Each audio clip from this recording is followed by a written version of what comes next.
Sir. Hello sir నిన్న మొన్న చూసుకున్నట్టయితే ఒకటే హాట్ టాపిక్ ఏంటంటే ఇన్స్టాలో అయినా యూట్యూబ్లో అయినా ఎక్కడ చూసినా కూడా ఒకటే న్యూస్.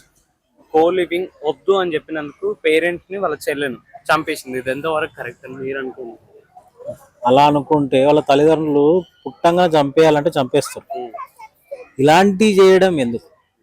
ఇప్పుడు పిల్లలు ఎదగాల, దేశానికి బాగుపడాలా, ఇలాంటి చేయకుండా ఏదో ఇద్దరు కలిసి ఉంటున్నారు, దాన్ని ఇంట్లో వాళ్ళు బెదిరించినందుకు ఆ ముగ్గురిని చంపడం, అప్పు చేసి 30 లక్షలు అప్పు చేసి చంపడం అంటే ఈరోజు దేశం ఎటుపోతుంది, యువత ఎటుపోతుందో అర్థం కావ పరిస్థితిలో ఉంది. పిల్లల పెంపకం తప్ప, లేకపోతే తల్లిదండ్రులు తప్ప, లేకపోతే సమాజికం తప్ప, ఈ నడుచుకునే వ్యవస్థ తప్ప, వ్యవధిలో ఇలాంటి జరగడం, ఇలాంటి సంస్థల ఇలాంటి ప్రజలను ఇలా మనం ఉంచుతున్నామా ఈ దేశంలో అన్నట్లు అనిపిస్తుంది. తల్లిదండ్రులు పెంచడం తప్ప, లేకపోతే వాళ్ళ పిల్లలను కనడం తప్ప అనిపిస్తుంది. ఇప్పుడు తల్లిదండ్రుల మీద చంపిస్తుండే ఇలాంటి సిచ్యువేషన్ ప్రతి తల్లిదండ్రులకు రావద్దు. దీంతోనే అతం కావాలి, కథం కావాలని వాళ్ళు తప్పుగా కూడా ఏం చెప్పలేదు కదా సార్. అట్లా వద్దమ్మా, కో లివింగ్ వద్దు, పెళ్లి చేసుకొని ఉండమని చెప్పి కూడా మాట్లాడినారట. బట్ అట్లా ఉండడానికి ఒప్పుకోకుండా కో లివింగ్ అంటేనే వద్దని చెప్పి, అంటే మీరు కలిసి ఉన్న రోజులు ఉండి దాని తర్వాత ఏదైనా మిస్టేక్ అయితే మళ్ళీ పేరెంట్స్ దగ్గరికే రావాల్సింది. మరి అది వద్దని చెప్పిన వాళ్ళని చంపడం ఎంతవరకు కరెక్ట్? ఇప్పుడున్న సిచ్యువేషన్ ఎట్లా అంటే, ప్రేమ అంటే ఒక పువ్వు లేక ఈరోజు వికసిస్తుంది, తెల్లారి వాడిపోతుంది. అలాంటి తరుణం ప్రజల్లో, ఆ యువతలో అలా ఏర్పడుతుంది. ఆ యువత ఎప్పుడైతే తెలుసుకుంటుందో అప్పుడు అంత అయిపోతుంది. ఉన్నవాళ్ళు కోల్పోతారు, లేని వాళ్ళు కోల్పోతారు. ఆ కోల్పోక ముందే అర్థం చేసుకోనని పెద్దోళ్ళు చెప్తే వినకుండా ఇలాంటి దారుణాలు జరుగుతారు. అంతకుముందు ఒక అమ్మను చంపి ఇంట్లో పాతి పెట్టిన వాళ్ళు ఉన్నారు, ఒక తండ్రిని చంపినరు, అన్నని చంపినరు, ఇలాంటివి చాలా జరుగుతున్నాయి.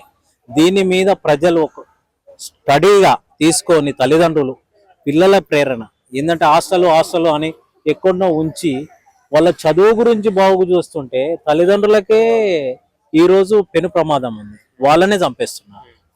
ఇలాంటి జరగడం దేశ చరిత్రలో దేశం ఎటుపోతుందో అర్థం కావట్లేదు. అంటే రోజు రోజుకి ఇట్లాంటి హత్యలు, ఇట్లా వద్దన్న పేరెంట్స్ కానీ, లేదంటే తోటి కుమ్మక్కై భర్తని కానీ చంపడం. రీసెంట్ చూసినట్టయితే పూణేలో కూడా ఇన్సిడెంట్ అయింది. ఆ అబ్బాయిని పైనుండి తోసేసి చంపేసింది. అంటే రోజు రోజు సొసైటీ ఎటు వెళ్తుంది?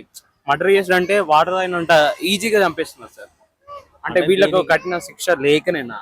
ఇలాంటి ఏంటంటే మనం కొన్ని ప్రచారం చేస్తున్నాం, ఇలా చచ్చాడు అలా చచ్చాడు అని మనం యూట్యూబ్లలో అట్లో ప్రెస్లలో చెప్తున్నాం. మనం కావాలని మనం రోజు దాన్ని చూపిస్తున్నాం 10 సార్లు 100 సార్లు. దానికి కొంతమంది అట్రాక్షన్ అవుతున్నారు. ఇప్పుడు 90% మనం అలా చేస్తున్నామని దాన్ని క్లియర్ కట్ గా చూపిస్తున్నాం. క్లియర్ కట్ గా చూపిస్తే ఏమవుతుందంటే వాళ్ళకు కొంతమందికి అవగాహన వస్తుంది, మనకు అడ్డొస్తున్నాడు కాబట్టి ఏదో విధంగా మనం లేపేయాలి. అట్లా కాకుండా ఇట్లా కొంతమంది ఫ్రిడ్జ్లో పెట్టి చంపుతున్నారు, కొంతమంది బ్యాగ్లలో పెట్టి చంపుతున్నారు. ఈ లోకం ఎట్లా తయారైందంటే ఇక చెప్పరాని స్థితిలో ఉంది. దీనికి లాండ్ ఆర్డర్ కరెక్ట్ లేకపోవడం వల్లనే ఇట్లాంటి అన్ని జరుగుతున్నాయి. దీనికి లాండ్ ఆర్డర్ ఏముంది? ఇద్దరు ప్రేమించుకున్న వాళ్ళు ఒక దాంట్లో ఉన్న లాండ్ ఆర్డర్ దీనికి ఏం పని? పొయ్యి పక్కని పోయి కొంతమంది 100 మందిని చంపుతున్నారు అంటే లాండ్ ఆర్డర్ ఫెయిల్ అయిందంటారు. తల్లిదండ్రులు ఫెయిల్ అయినట్లు అనిపిస్తుంది. ఇక్కడ లాండ్ ఆర్డర్ కాదు, తల్లిదండ్రుల పెంపకం ఫెయిల్ అయిపోయింది. గురువు విద్యలు చెప్పే మన ఉపాధ్యాయులు ఫెయిల్ అయ్యారు. దేశం ఎటుపోతుందో అర్థం కావట్లేదు. దీన్ని కఠినమైన చర్య ప్రభుత్వం తీసుకునాలి, ప్రజల్లో అవగాహన రావాలి, తల్లిదండ్రుల అవగాహన రావాలి. పిల్లలకి ఎప్పుడైనా ఎప్పటికప్పుడు చెప్తూ ఉండాలి. ఈ హాస్టల్ మానేసి మీ దగ్గర ఉండి మీ దగ్గర చదువుకునేటట్లా చూసుకోండి. వీళ్ళని హాస్టల్ వేస్తున్నాం, తర్వాత మనకు హాస్టల్ గతి కాదు, మనకు పుట్టగతులు పట్టిస్తున్నారు తల్లిదండ్రులకు. ఈ రోజు ఈ సమాజం ఎటుపోతుందంటే మనమే ప్రశ్నించుకోవాల్సింది. మన పెంపకం ఎలా ఉంది, మన దేశం ఎటుపోతుంది, మన భవిష్యత్తు ఎలా ఉంటుంది. పిల్లల భవిష్యత్తు చూస్తే తల్లిదండ్రుల భవిష్యత్తు ఖరాబ్ అవుతుంది. ఈరోజు అలా దుస్థితికి పిల్లలు తెస్తున్నారు. ఈ కాలేజీలు అంటున్నారు, లివింగ్ రూమ్స్ అంటున్నారు, ఇలాంటి జాబ్ పర్పస్ లో ఏదో ఉంటుంది. రీసెంట్ టైంలో చూసుకున్నట్టయితే మన హైదరాబాద్ లోనే 60 to 40% అది ఇదైతే కో లివింగ్, దాంట్లో ఎక్కువ జనాభా ఉందని చెప్పి రీసెంట్ సర్వేలో తేలింది సార్. అంటే ఎక్కువ మంది కూడా అలా ఉండడానికి ఇష్టపడుతున్నారని చెప్పి. అవన్నింటినీ కంట్రోల్ చేయకపోవడానికి గల కారణాలు ఏంటి అసలు? ఇప్పుడు మన పెంపకం తప్పు అనుకుంటున్నాం, మన దేశ చరిత్ర తప్పు అనుకుంటున్నాం.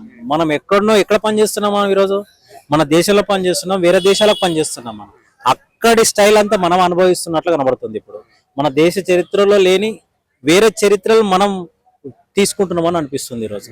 అలాంటి దానికి ఫుల్ స్టాప్ పెట్టి రేపు బాగుండాలనే ఆలోచన నుండి ఇప్పటికైనా తగ్గించి ఇలాంటివి కాకుండా మంచి పనుల గురించి ఆలోచించండి, భవిష్యత్తు గురించి ఆలోచించండి. ఇది ఎప్పుడైనా నీకు కావాల్సిందే పెళ్లి, ఈ రోజైనా రేపైనా కానీ అది తల్లిదండ్రుల ముఖంలో కనుక్కోండి. ఒకటే దగ్గర ఉండి 4 రోజులు ఉండి ఆశ తీరిపోయినాక మళ్ళీ విడిపోయి ఇష్టం వచ్చినట్ల బంగ్లాల మీదకి వెళ్ళి దుంకడము, రోడ్డు మీద పడడం, రైళ్ల కింద పడడం ఇలాంటివి జరుగుతున్నాయి సంఘటనలు. అలాంటివి జరగకుండా మంచిగా బతకండి, మంచిగా ఉండండి అని కోరుకుంటున్నాను.